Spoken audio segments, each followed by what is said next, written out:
All right, now one of the most popular substitutions at breakfast is subbing in a bagel for bread on the breakfast Sammy. So I do want to address how we heat the bagels. We're going to put, just like our beef Sammy, we're going to put a little of that butter oil down. We want to put the bagel directly in there. We're going to apply a weight. The only difference is we're going to add just a little water and steam. For those that don't know, bagels were born in water. After the dough rises, they boil the bagels first in water before they bake them. After the proof, water, oven, and then that's why you get that really nice silky skin on bagels. But they can require a little steam in order to refresh them, to make them tender. I'm sure every one of you has had an experience where you're eating a bagel sandwich and when you bite into it, all your stuff shoots out the other side because the bagel's so firm. That's what we want to avoid. And that's why I try to make sure that these bagels are nice and toasty. And why the steam does matter. This one is going to require just a tiny little shot. You can drop that. I know it seems like you're going to make the bagel soggy, but it doesn't work like that.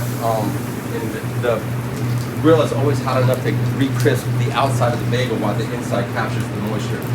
But just like our regular beef Sammy, full quarter of egg on top of the bagel.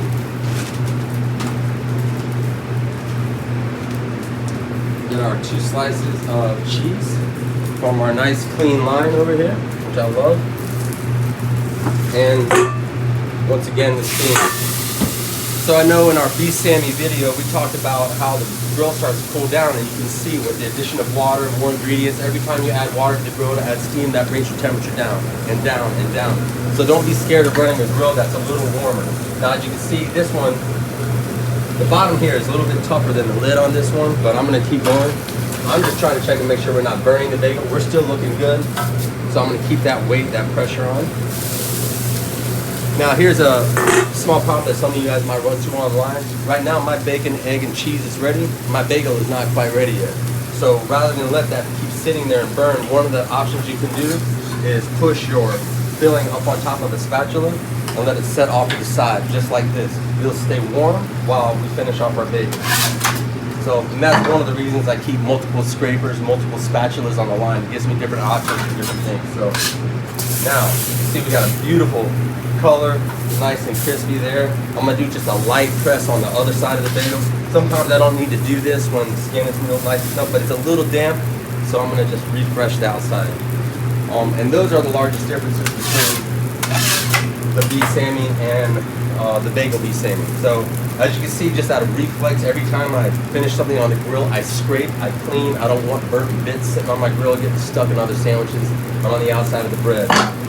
So I always stress that. I see how tender that is now. So it's hard to express when through video and stuff, but I can go right here. We're nice and hot still. Good sexy sandwich. Straight down the middle, split. You see, I can squeeze this and stuff. I mean, it all stays together. Gorgeous. And that's our bagel beef Sammy.